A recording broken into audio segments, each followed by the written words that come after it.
members, the executive, I'm very grateful that I was invited out of all the ministers of education in Africa. I get the opportunity to address you, and I'm excited to be here. Ladies and gentlemen, and esteemed panelists who are going to be joining us, I come to you from the Republic of Ghana. After living in the United States of America for 26 years, don't ask me how I didn't lose my accent. I just didn't want to lose it.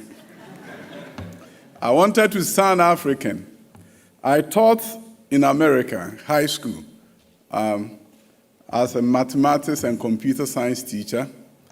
Then the United States of America began a process of ensuring that disadvantaged youth got the opportunity of quality education in their urban areas. So they brought up the concept of charter schools. These are public-private partnership institutions started by non-profit organizations, and the tuition is paid for by government.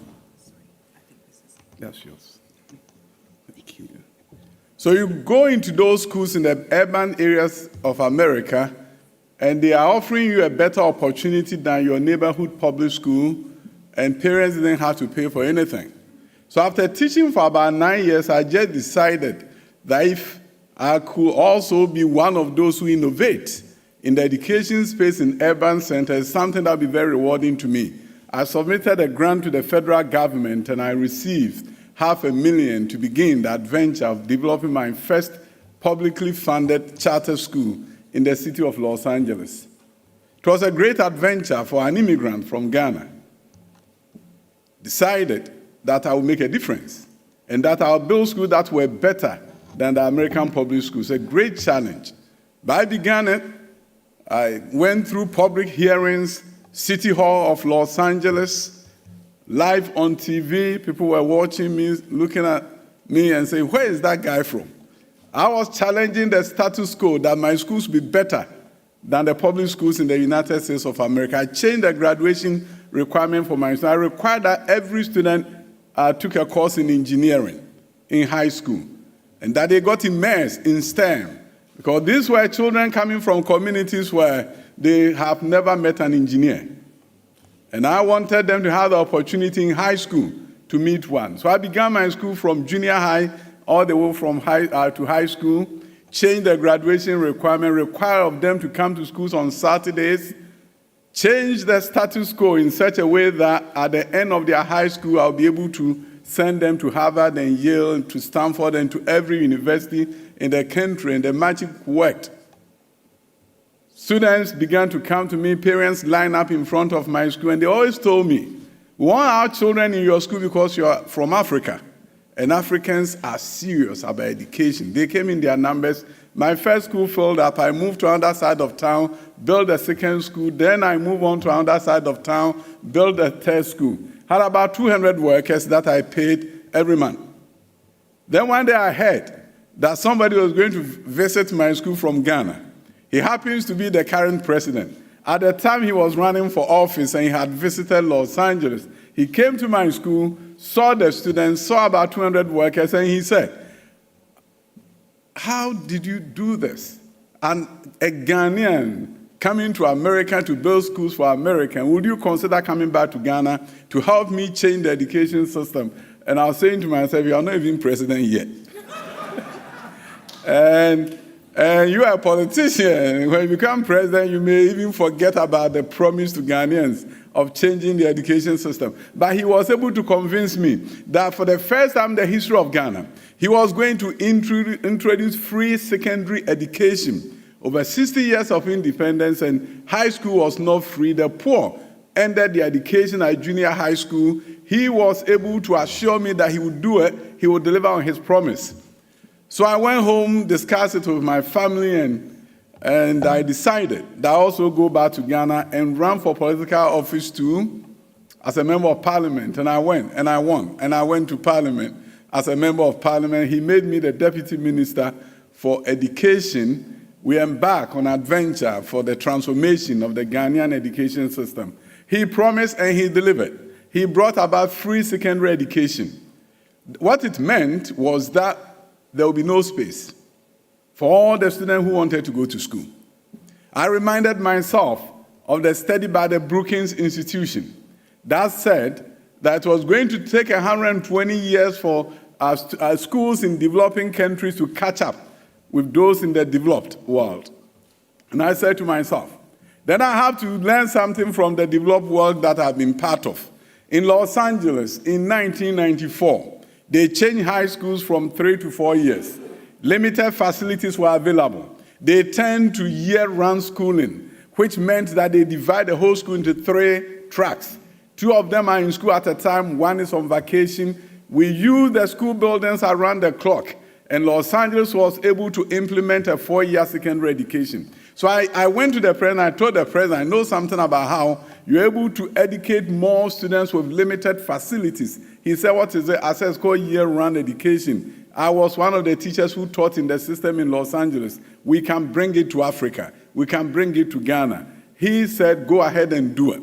We used the year-round concept, and we're able to increase enrollment of students in high schools from 800,000 to the current 1.4 million with limited resources and facilities. We then securitize a tax source that brings about revenue for school infrastructure. With that securitization, we're able to raise 1.5 billion in Ghana. We use that money in building new schools. Now, about half of the senior high schools are no longer on the year-round schedule. They're on a single track, and we're moving on to eliminating double track, or what we call the year-round education from Ghana. But we're educating all our youth in senior high schools, something that had never happened before. So when you talk about education, you are talking about access, you are talking about quality, you are talking about relevance. And education is an interesting space. If you want education to perform its rightful role in a developing country to transform your economic system, then you cannot just do one thing. You may be doing 10 things at the same time. So one of the things the government did and we implemented was ensuring that everybody who steps in a classroom to teach has a bachelor's degree. Hitherto, you only needed 2 years post-high school education plus 1 year practicum and you're a teacher. Now, in Ghana, you cannot be a teacher without a 4. So we changed the teacher preparation to 4-year bachelor's of education program for you to step into a classroom and to teach. But we didn't end there. Then we began to look at other things that we can do in terms of making education relevant to the needs of our nation. That took us to science, technology, engineering, and mathematics education, STEM. Now we have schools in Ghana where all the population in the school focus on STEM. And of course, I know the concept of STEAM, so we are not leaving the arts behind as they embark on their STEM adventure. So what is happening in Ghana is that we built brand new 10 high schools where boarding schools, and you know boarding is free too. So children are in school, 70% of our students are in boarding schools. They don't have to pay anything. Free tuition, free boarding, funded by the government from our own country's resources. We have to make sure that in deprived communities with no opportunity for secondary, they can be housed in boarding schools. So Ghana has embarked on an adventure to change the education system. But you see, getting the children to be in school, increasing access without quality, is like throwing away money. That is why we began with leadership, National Education Leadership Institute, approved by Cabinet, to make sure that we can train the next generation of school leaders in Ghana. Hitherto, you didn't have to know anything about school leadership, and you are in school, heading a school as a headmaster or as a principal of a school. That is fast becoming a thing of the past. So we need to improve also the teaching and learning process, create an environment where critical thinking will be forced, not an environment where students are just memorizing facts to our teachers. So the era where memorization was the norm is now changing to an era where students will be challenged to think critically. Because we know we can't memorize ourselves out of poverty. You have to really think critically. You have to create an environment where children question the status quo and they're able to tell you, say, I don't understand this. I don't like how it was presented. I think I could have understood it better this way. I was in the American school system where our children would challenge you. And I think it was good for me. They really challenged me to make me a better teacher there, and now a better minister for education. You go into a classroom and you have to make sure that you really have prepared one. Because American students will say, "Sir, I see something there. Can you change it?" And then look back and say, "Oh, thank you for really helping me become a better teacher." That is not the norm in Ghana, where students are supposed to be quiet. You walk into a classroom, you can hear a pin drop. You walk into a classroom as an adult, all the students will stand up for you. They will never sit down until you tell them to sit, which is good, but it's bad for our system because we are not innovating in our environment. The children are so respectful, and we take advantage of that not to really challenge them, to ask us questions, and to enable them to become critical thinkers that we need in this fourth industrial revolution. You know, in Africa, the first industrial revolution passes by, steam engine. The second, electricity. We're not able to participate. Then you move on to the third, with the advent of computers. Mainframe computers became laptops, and now they are on our watches. Africa did not fully participate in that. Now we are in the fourth industrial revolution, a time when the biological and the physical, the electronic are merging. Artificial intelligence is the norm. How do we ensure that Africa can participate in this? And I think it's critical that we have to begin to look at leapfrogging inequality, as Brookings Institution have said. So in terms of access, Ghana leapfrogging inequality by using year-round education to move all students into high schools. It's a leapfrogging strategy. In terms of quality of teaching and learning, we are building science labs, but we know it's not enough. So now we are moving to virtual labs. We are working with Open University UK, and they are developing lab activities that are simulated. So if you don't have a wet lab, you can still do science lab activities virtually. That is a leapfrogging opportunity. Then through research, we began to realize that we have to get the majority of our students into STEM. How do we do that? We have to also leapfrog in that space and begin to look at building high schools for girls in an environment where the girls will perform for us to create a critical mass of women who will be taken away from the farms and the rural communities into the modern era of engineering.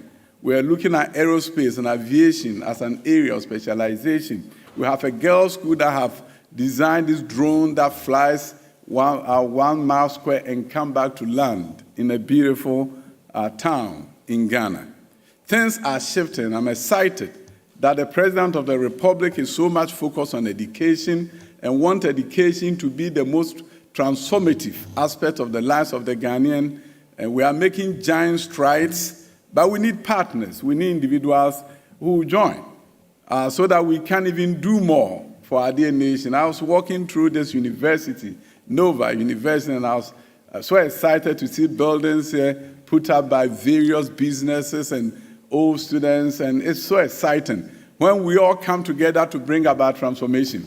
Africa is at that stage where we need partners who will come together. Ghana is welcoming you with open arms. We want to build partnership that ensure that we can truly transform that great nation called Ghana. And by the way, coming to Portugal for the first time, it reminds me of what I learned about Don Diego de Azambuja, that explorer who was the first white person that Ghanaians, then called Gold Coast, ever saw from Portugal. So it brings emotions for me to be here, knowing that our entry into the global society from colonization to post-colonization onto our current era was actually ushered in by a Portuguese. So, Portugal, today I'm excited to have the opportunity to meet you and to be able to share what we are doing in Ghana. It's essential that we begin to also take a look, bridging the gap between deprived communities and those who are well-to-do. And that is why we are now analyzing data, research, for us to know the kind of backgrounds students are coming from and what kind of programs they are doing at our high schools, which they will eventually do at our universities. You know, in Ghana, the high school is regimented, and if you did not do science in high school as your major elective area, you are not allowed to do engineering or medicine in high school, at the university. It's not like high school education in other countries. So what we had to do was to find a way. But I also knew that coming from America, if I go to Ghana and I tell universities, allow students who didn't do science to have a pre-engineering experience and 1 year and then become engineers, I was going to have a serious backlash. Our people are very conservative. And I knew they were going to tell me, you can't bring America to Ghana, even though everybody wants to go to America, you know. But the refrain will be, why do you think what is happening in America should be brought to Ghana? So I decided not to ask or direct anybody to do pre-engineering. I rather set up a grant program. And I said, any university that wants to do a pre-engineering, allowing students who didn't do science to enter the engineering space through 1 year intensive science and mathematics program, please apply for the money. And everybody came. They applied. And today, we have pre-engineering program. Today, if students did not do science in high school, they can move on to become engineers in Ghana. So we are innovating ourselves out of those blocks and barriers that have held us back for many years to a point where we innovate ourselves to create a more robust education system which can then respond to the socioeconomic transformation need of our nation. And that is what education should be about, that you educate so that your people will be out of poverty.